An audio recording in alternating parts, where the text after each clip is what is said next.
Assalomu alaykum qadrbaland insonlar. Bittrex Simulator dasturi uchun mo'ljallangan darslar ketma-ketligiga xush kelibsiz. Bu darsimiz Bittrex Simulator dasturida oldin ishlamagan va Bittrex Simulator dasturini endigina ishlashda boshlaganlar uchun tavsiya etiladi va bugungi darsimizda eng asosiy funksiyalarini ko'rib chiqamiz. Bugungi darsimizda Bittrex nima ekanligini, uning asosiy funksiyalari, odatda kimlar Bittrex Simulatorni ishlatadi va darsning oxirida keyingi darsga ozginagina kirish qismini ko'rib o'tamiz. Bittrex Simulator dasturi CRM tizimini o'z ichiga oladi. Bittrex Simulator dasturida siz loyiha yarata olasiz va vazifalarni loyihaga biriktirgan holda ularni oson boshqara olasiz.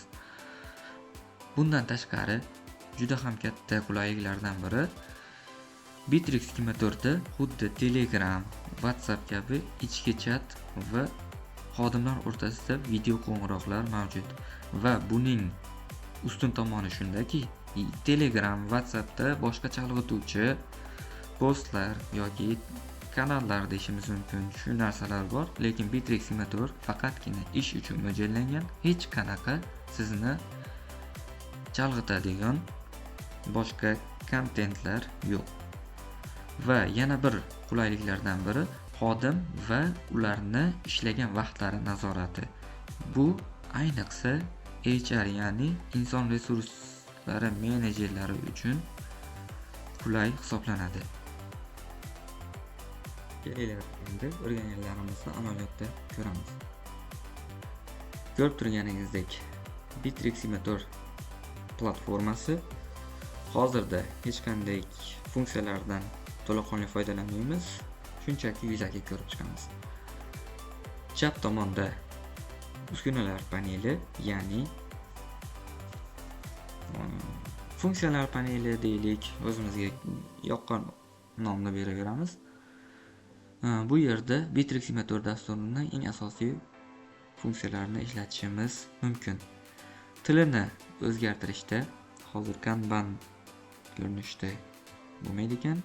Misol uchun list ko'rinishda olsak, mana bu joyda tilni o'zgartirsa bo'ladi. Hozirda afsuski o'zbek tili yo'q. Xohlaganlar rus tilida ishlaydiganlar rus tiliga o'tkazib olib ham ishlashi mumkin. Menga ingliz tili qulayroq, shuning uchun ingliz tiliga qaytarib olaman. CRM ni boshqaruv bo'limi mana bu ko'rib turganingizdek va bundan tashqari hozir aytib o'tdik, loyihalar va topshiriqlarni boshqaruvi bo'limi bor. Bunda ham list, oxirgi vaqtlar, mana menda ham o'zim yaratgan bir qancha topshiriqlarim muddati o'tib ketibdi. Shu kabi. Bundan tashqari aytib o'tganimizdek, xodimlar boshqaruvi bor. Xodimlarda mana bu joyda hozir faqatgina o'zimman xodim va bu yerda xodimni Bittrexga taklif qilsak bo'ladi.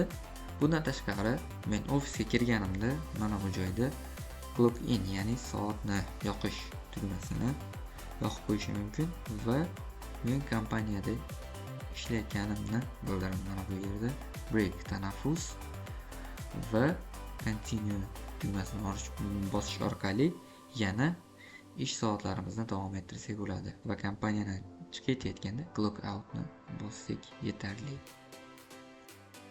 Asosiy funksiyalari Bittrex Simulator asosan CRM da foydalaniladi. Vazifalarni rejalashtirishda ko'rib o'tdik Kanban tizimini, Kanban ko'rinishini.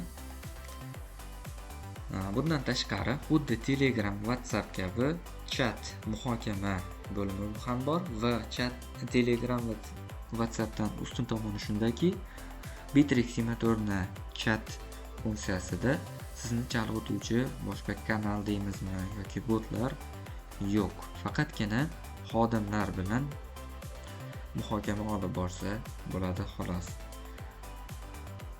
Yana bir qulaylik tomonlaridan biri fayllar bilan ishlash. Ya'ni ofisda eng katta muammolardan biri bizga qaysidir hujjat kerak bo'lsa, bu o'zimizni kollegamizni kompyuterida bo'ladi va u kompyuterdan so'rab yoki o'zi yo'q bo'lsa topish juda ham muammo. Bittrex Simulatorda esa hamma fayllar, hujjatlar bir joyda jamlanadi va har kim o'ziga kerakli hujjatni olib ustida ishlashi mumkin.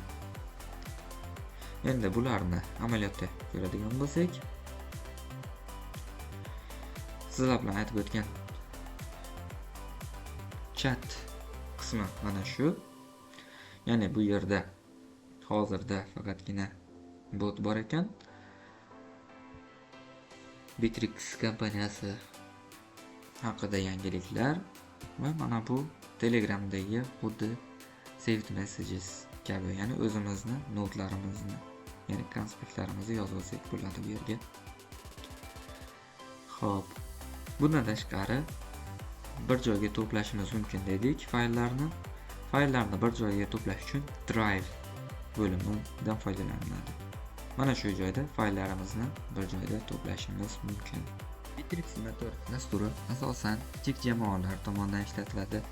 Bundan tashqari masofadan ishlaydigan kompaniyalarga juda ham katta qulayliklar yaratadi va sal oldinroq ko'rib o'tgan CRM, collaboration funksiya qulayliklari tufayli sotuv va marketing guruhlari uchun ham juda ham foydali va bundan tashqari kompaniyaga qachon kirib, qachon chiqayotgan vaqtlarini ko'rish mumkin va xodimlarni boshqarish uchun juda ham qulay.